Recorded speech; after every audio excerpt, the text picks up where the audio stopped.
নমস্কার দর্শক বন্ধু, আমি জ্যোতিষ সম্রাট শ্রী শক্তি দীর্ঘ 25 বছর জ্যোতিষ চর্চা করে আসছি। আমার পিতামাতাকে প্রণাম জানিয়ে, গুরুদেবকে প্রণাম জানিয়ে আজকে আমি মীন রাশির মার্চ মাস সম্পর্কে কিছু সংক্ষিপ্ত আলোচনা করব।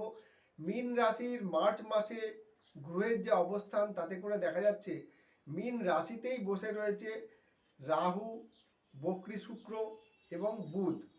সপ্তম স্থানে বসে আছে কেতু গ্রহ এবং তৃতীয় স্থানে বসে আছে বৃহস্পতি। তাহলে বৃহস্পতি এতদিন বকরি ছিল, এখন সে ডিরেক্ট হয়েছে, তার নিজের গতিতে ফিরে এসেছে। ফিরে এসে সে তৃতীয় স্থানে বসে রয়েছে। কাজেই যেহেতু রাশিপতি এখন খুব ভালো অবস্থানে রয়েছে এবং বকরি নেই, সেহেতু কিন্তু আপনার মনে নতুন নতুন একটা উদ্যম আসবে। এই উদ্যমের ফলে আপনার নতুন নতুন কাজ আসার খবর আসবে, বা নতুন কোনো কর্মের যোগাযোগ আসবে, বা আপনি দেখা যাবে যে যাদের সঙ্গে এতদিন আপনার কথাবার্তা ফাইনাল হওয়ার কথা ছিল, যেগুলো মানে হওয়া হওয়া করে বাধা হয়ে পড়েছিল, সেই কাজগুলো কিন্তু আপনার খুলে যাবে। আস্তে আস্তে কিন্তু নতুন নতুন কাজ আসবে এবং কাজের দিগন্ত খুলবে। এবং দেখা যাবে যে এই মীন রাশির ক্ষেত্রে যেহেতু রাশিতেই রয়েছে রাহু, আপনি একটু চঞ্চলতায় ভুগবেন। মানসিক চঞ্চলতাটা আপনাকে একটু সচেতনভাবে এগোতে হবে। মানসিক চঞ্চলতার জন্যই কিন্তু আপনার কিন্তু একটা অশুভ জায়গা, এই জায়গাটাকে একটু সচেতন থাকতে হবে। এবং মার্চ মাসে আপনার কোনো জমি জমা, ফ্ল্যাট, ভূমি লাভের একটা যোগ রয়েছে, আপনারা কিন্তু এগোতে পারেন। কারণ আপনার যেহেতু চতুর্থ স্থানে মঙ্গল বসে রয়েছে, এই মঙ্গলটা অনেক দিন ধরেই বসে আছে রাশিতে। এতদিন বকরি ছিল, এখন কিন্তু সে তার নিজের গতিতে অবস্থান করছে। কাজেই আপনি কিন্তু নতুন কোনো গৃহ, ভূমি, ফ্ল্যাট এসব কিনতে পারেন, সেদিক থেকে কোনো অসুবিধা নেই। কিন্তু দেখা যাচ্ছে যে আপনার এখানে রাশির দ্বাদশে শনি এবং রবি গ্রহ অবস্থান করছে।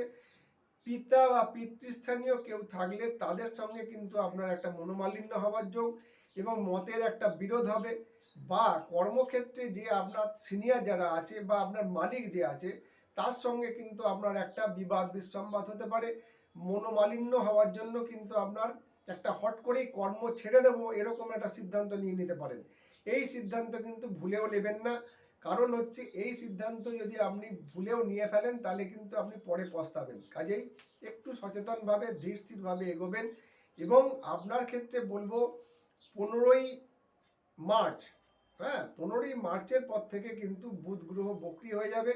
কাজেই খুব ধীর স্থিরভাবে কিন্তু আপনি বুদ্ধি বিবেচনা দিয়ে আপনি কিন্তু কর্মক্ষেত্রে বা ব্যবসার ক্ষেত্রে বা বিদ্যার ক্ষেত্রে যেটা যে যে প্রফেশনে আছে সেখানে কিন্তু একটু ধীর স্থিরভাবে বুদ্ধি বিবেচনা করে এগোবেন। নাহলে কিন্তু আপনার একটা সিদ্ধান্তই কিন্তু আপনার অধঃপতন হতে পারে, সেটা কিন্তু সচেতন থাকবেন। সবাই সুস্থ থাকবেন দর্শক বন্ধু। যারা আমার সঙ্গে যোগাযোগ করতে চাইছেন, আমার ফোন নাম্বার 9831434774। আমি জন্মচক্র গাণিতিক বিচারে, গাণিতিক পদ্ধতিতে তৈরি করে বিচার করে থাকি, বাস্তু বিচার করি এবং সংখ্যাতত্ত্ব বিচার করি, হাত দেখি।